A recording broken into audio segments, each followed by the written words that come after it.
Greetings from chilly Middle Tennessee. We've gone from 90 degrees down to 60 for our daily highs, and I know it's like that in a lot of places, but that's okay. It just keeps life interesting. This month in Toletown, the emphasis is on teaching techniques, and I've signed up for this class for the last couple of years because I like techniques and I like the diversity that we use in our decorative painting. So this time I'm going to be again featuring my faux calligraphy, and I think anybody can do it. It's still really popular, and we're also going to make a wreath. I'm going to show you the technique to make a wreath. Those are really still popular. So I always begin by showing y'all and sharing with you some of the things that I found or some of the things that I like. But this time I've been gathering, it seems like for weeks, things to get ready to teach this class. And so I'm going to start by showing you some of the things that I like. This is one of my favorite new pencils, the Sharp Writer, and as you can see, I buy them by the package. But they don't break like so many mechanical pencils. It's got some kind of spring in it that keeps it from breaking. It also writes dark enough for you to see. It's a number 2 pencil, but it's also light enough to erase easily. So if you haven't used these pencils, I strongly suggest trying them. I love them.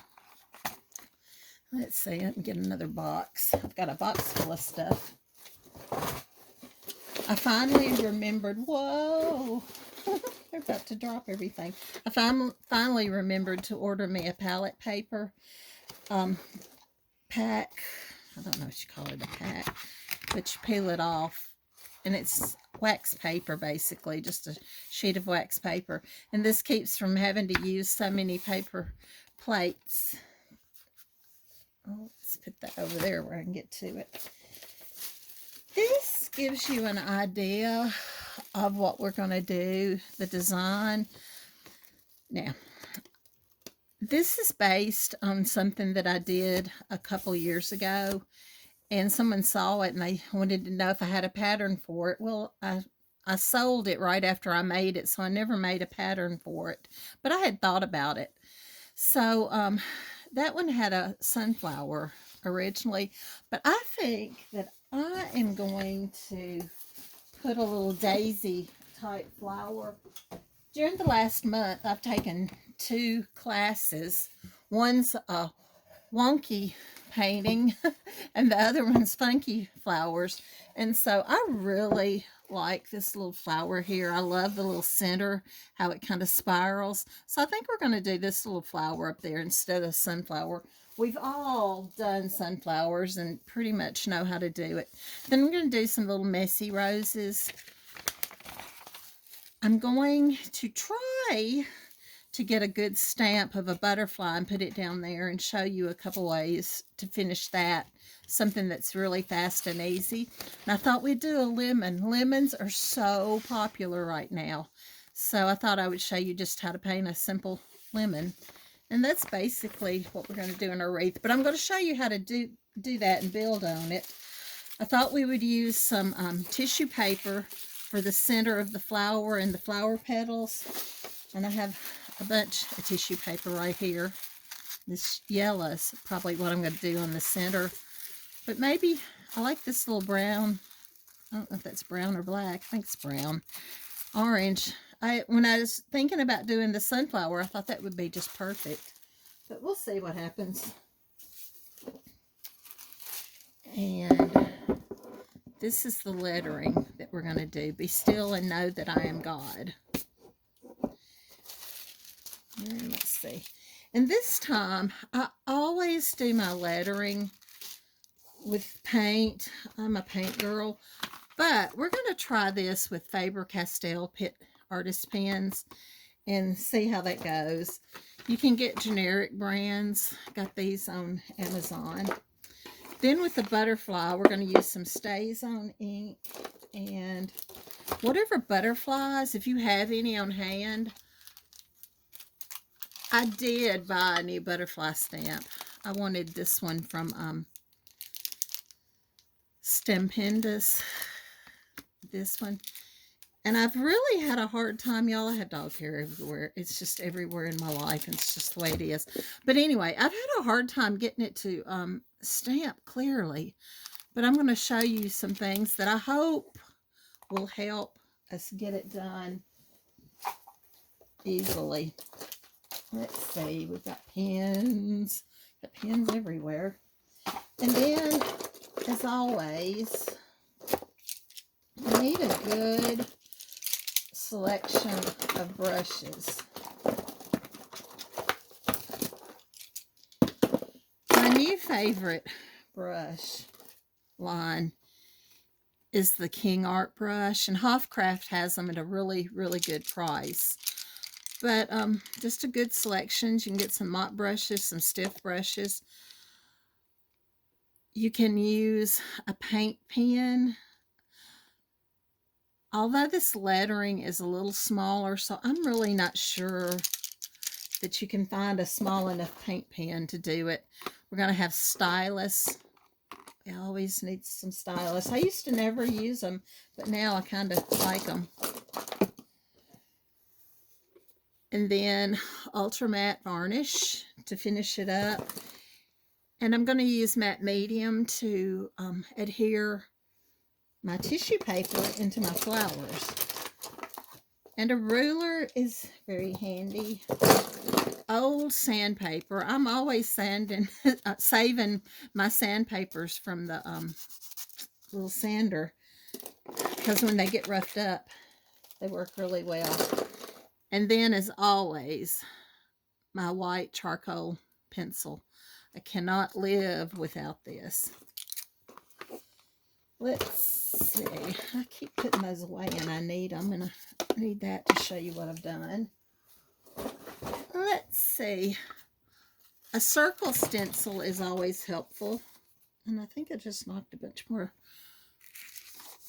brushes off. Oh, they're everywhere.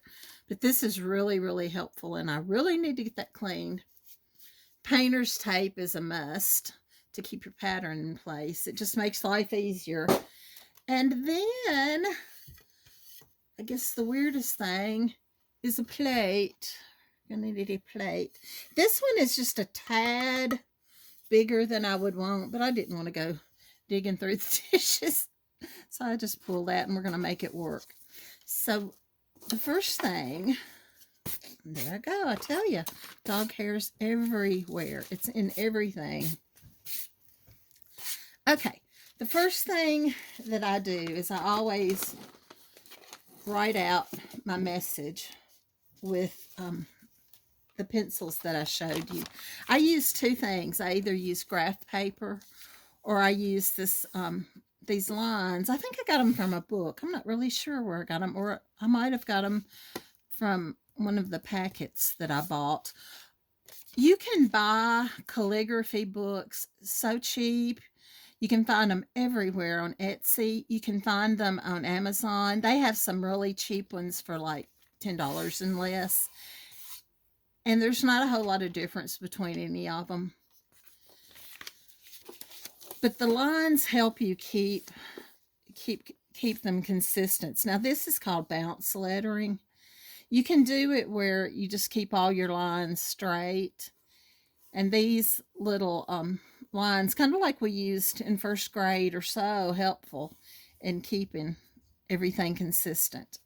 And I always do the writing out first. I don't put the thickened downstrokes on my patterns, because I don't need them. It just depends where your lines go as to where you put the thicker, on which side you put it. And that'll make a little more sense as I'm showing you this. But both of these are so helpful in getting your lettering. I use the pencil because if I don't like it, I just erase it. I go ahead and I write it out, and I try to keep the space between my letters somewhat consistent. Sometimes it works, sometimes it doesn't, but anyway, you just do the best you can. And the thing about the calligraphy that's so popular now is it's messier than it used to be, and the letters aren't as consistent as old-timey true calligraphy. So what I do is, like I said, is faux calligraphy, because the pen and I don't do well on getting the thick and thin lines, but anyway, I do, and it works. The first thing I do is I try to center my lettering as closely as possible. I don't worry that it's not exactly, because you're doing the wreath and you can make up for inconsistencies by putting more leaves or berries or flowers in. And honestly, it doesn't make that much difference. But I try to get it somewhat in the middle. And I tape it down once I figure that out. I put my graphite paper shiny side down and either use a stylus or a pencil or a pen. If you use a pencil, you can see what you've been over, and with the stylus, you can kind of move it to see the indentation that it makes. And you don't want to press down too hard, because you'll put indentations in your surface, and you really don't want that. So after you do that, pour this out, and this is dark enough that the white worked on it. As I said, I'm trying this with pens this time. I normally really like to do this with ink. With paint, because I think it's just, I just feel like you're cheating if you use pens. And as a painter, I like to use paint, but that's okay. We're going to try something different. I think this will be easier for a lot of you. One thing that I didn't show you, and I'm not even sure where it is the little eraser that I use. I have to go on a hunt for that. Here we go. They get lost so easily.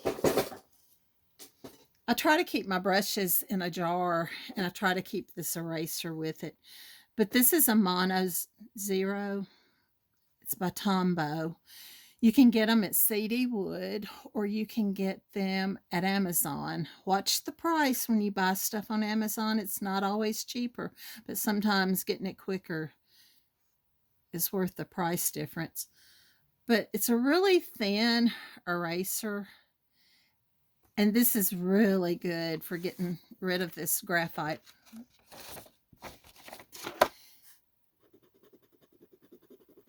I don't know if you can see. And when you do that, sometimes you need to go back over it with your ink pen, because it picks up the ink. It'll do that with paint too, so it's not just the ink. For this, there are a bunch of sizes. For this one, I'm using, I thought I was using the different one that I'm using. Let's try the medium. Maybe it's the extra small that I was using. Actually, I thought it was small. I wonder if I've lost one of my pens, which is possible. Let me look. Here we go. Okay. I'm using small for this one, but there's a lot of sizes, and it tells you on the back. The excess is 0.1 millimeter, or the small, which is what I'm using, is the 0.3 millimeter. So if you're using a different brand, you can use the 0.3. And just quite simply, you're going to go over as close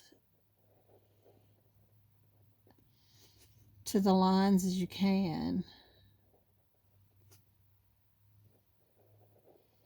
It helps if you move slowly.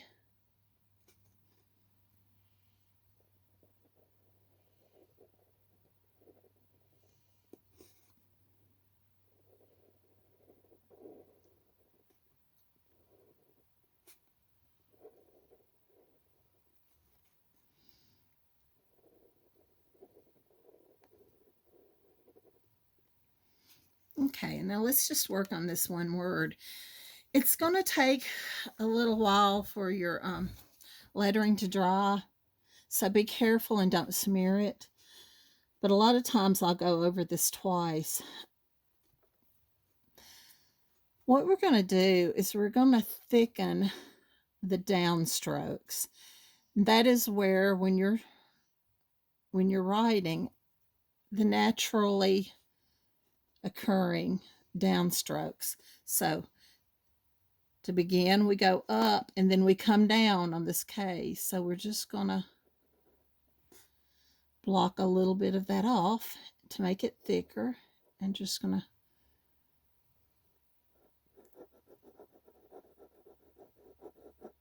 fill that in. And I am making a royal mess of this, but that happens sometimes. Okay, I'm going to go over this again to make it darker. That's the first. Okay, with the K, we go up and then we come down. So we're going to add to that to make it thicker. There again, we're going to go over that to darken it.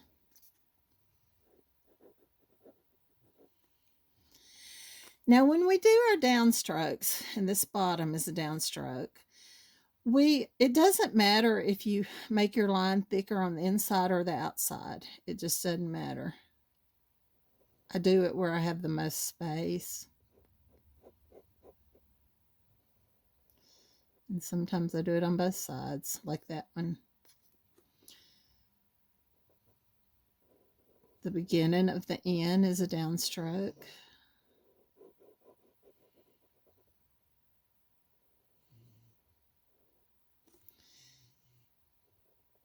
And there you go. It's going to go up and down. I'm going to put this on the outside.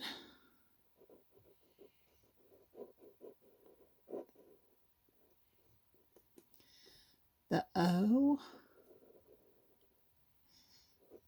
The left side is the downstroke.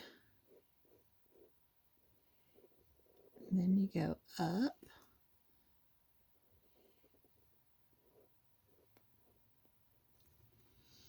And the beginning of the W is the downstroke, making it thicker.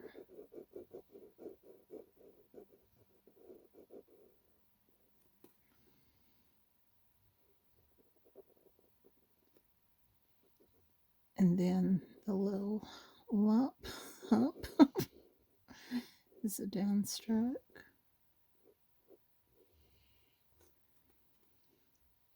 Then we go up. And this little part right there is a downstroke. I'm making that thicker just because I got offline. It's not easy for me to do this because I always hold all of my work. Okay, and there's that letter, that word done. I'll come back and make that look a little more even. But here we do the second word.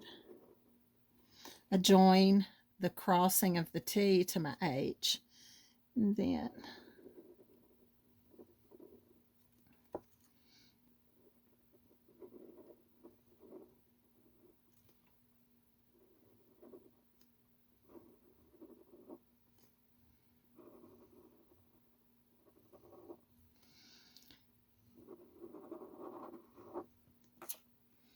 we'll just do the same thing.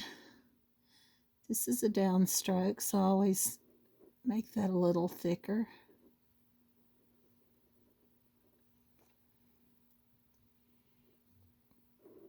The T, of course, is a downstroke.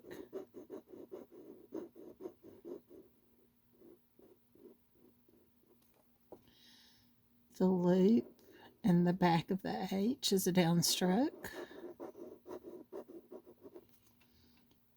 And then the back part, the H is a downstroke.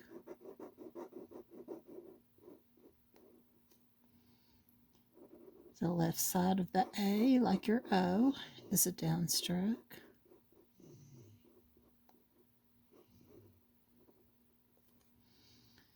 The bar of your A is a downstroke.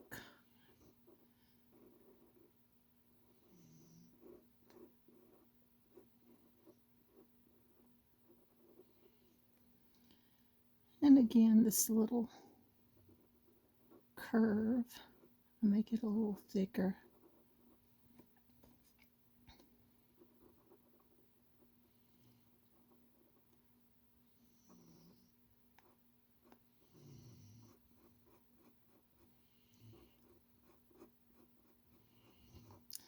Sometimes I over-exaggerate that just because I think it looks neat. And then, of course, your T, again, is a downstroke. Now, after that dries, I'll come back and I'll erase any white lines. I'll go over any of the lettering that I need to make it appear darker. And that's what I think happens when you use the pen. It doesn't show up as much, but that's okay. Alrighty.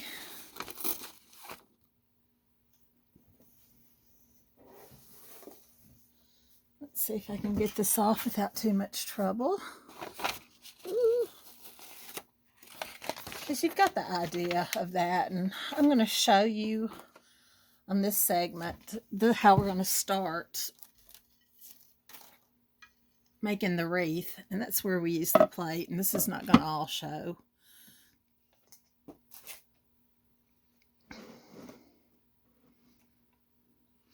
But again, I try to center this. Like I said, this plate really, honestly, is too big, but we're going to make it work. And you're not going to see all of this online, but I take the white charcoal pencil and go around it to make a center line.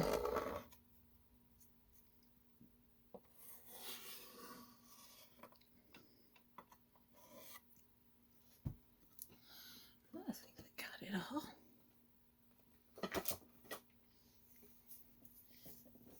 And there's what we're going to start with. Now, like I said, up here, instead of a sunflower, I think I'm going to have just a little daisy. And this is where your circle can come in. I'm going to center it somewhat on that line and using my white charcoal pencil again. Oops, I'm sorry, I've got it too close. And let's use this for the center, I think.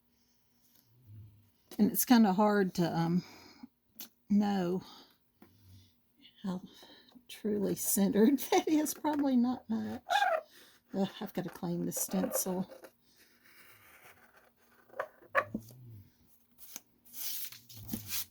There you go.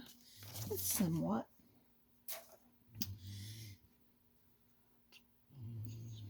Then we're just going to do loops around it.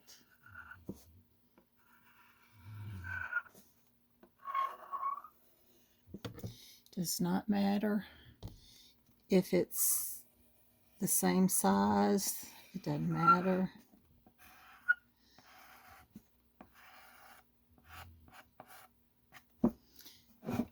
And you could erase that, but that gives you an idea what it looks like.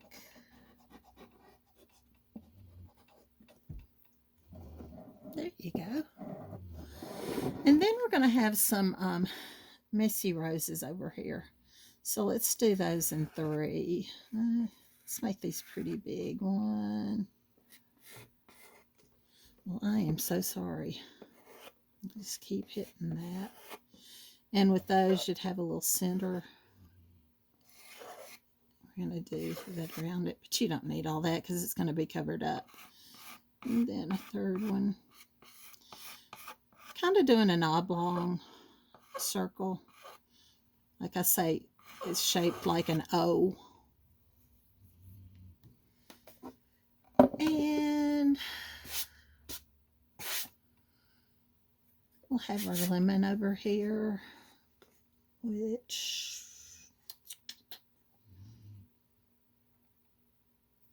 put it a little below the and. See where the lettering, we've got a little more space here.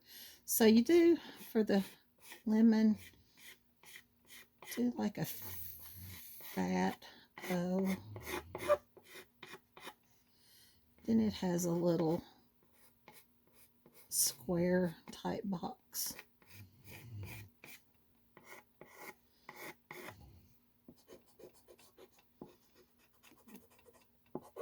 I'm erasing these to kind of, you couldn't even see what I was doing anyway.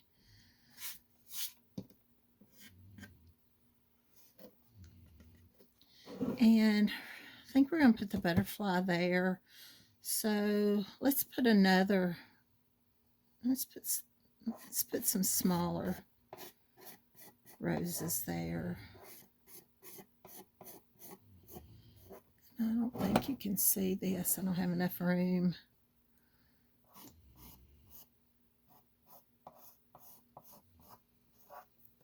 I don't know if you can see that or not. With 3 little roses down there. And we'll have some little bitty flowers and some vines. We'll just freehand some vines in here to kind of fill up the space. Now, the reason that we did the line, the first line with the plate, was to make it a wreath. And I can't even get this thing off now. Yeah, I'll just fold it back for now. But what I do is I use some asphaltum or whatever brown you have. The thing about this is it does not matter what colors you use. I don't think there's enough white in here to even come out. Gotta go digging for another white with a bottle of white. Or if you have bleach sand, any of the whites that you like, it does not matter. Just use what you got. Use what you like. Let's see if I can find a number 2.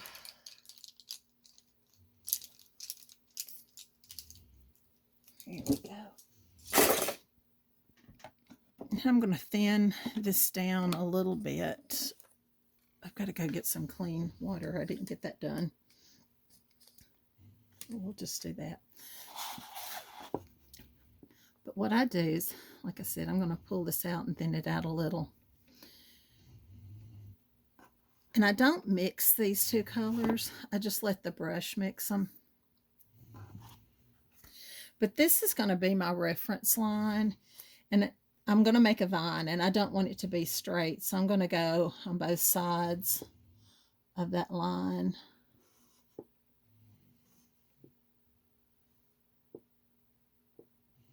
And I know you can't see this.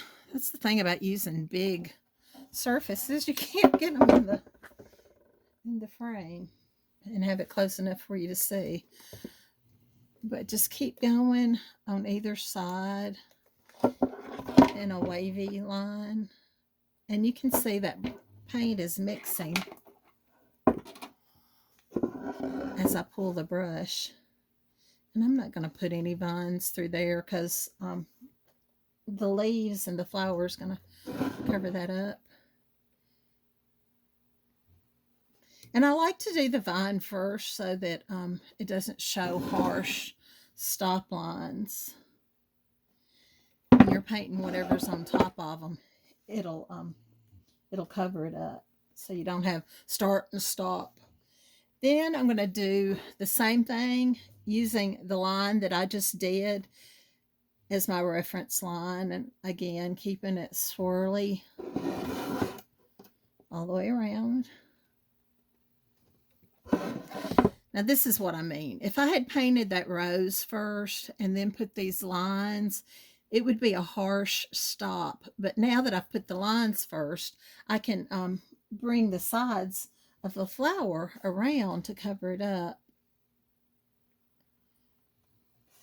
And there's no right or wrong if you go on which side. You just want it to kind of look natural. And a lot of times I twirl my brush as I'm painting the line. I've done this for so many years, it's just kind of natural to do that. Whoa.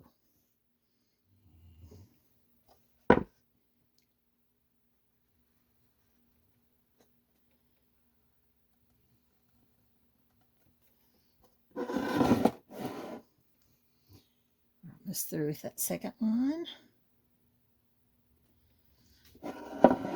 Then we do one final line. 3 just seems like a good number. Well, let's go.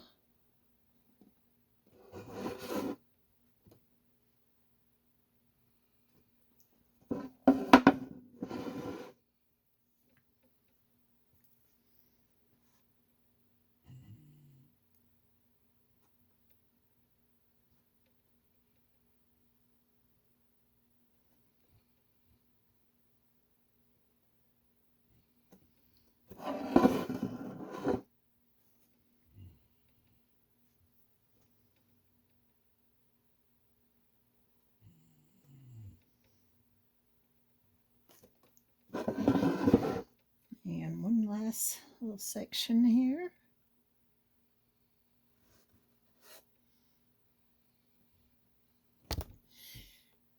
Sorry about that. She should have known that one was coming. Okay, and then I just, again, load my brush up with the 2 colors.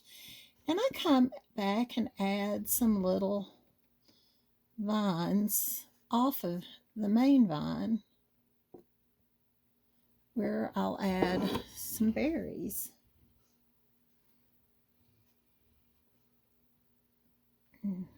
This is still wet, so I need to be real careful that I don't smear it.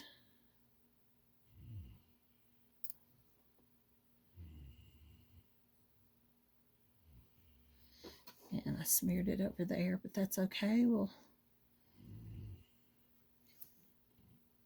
use that little eraser if we want to get that off. And I try to be careful to not, again, have harsh start and stop lines. And I almost always put 2 little ends on mine. I don't know why. It's just habit, I guess. And I don't want a whole lot of these because I'm going to have greenery coming off. So that's one of the harder things, not to overdo. Then, since I've just got this, I'm going to go ahead and paint in the center mistily with the combination of those 2 colors so that I can put tissue paper on there and show you what I do to get that. Do that. Now I'm going to go off camera and paint these messy roses yellow and the lemon yellow, but first I'm going to paint them, base coat them with bleached sand because yellows are naturally transparent. I'm going to paint these probably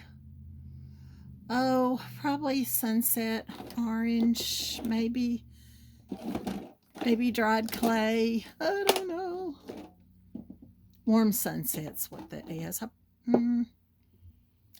don't know. Maybe we'll start off with dried clay. We'll just see what happens. And so let me get off here and paint these others real quick and finish up this writing. And I'll be back.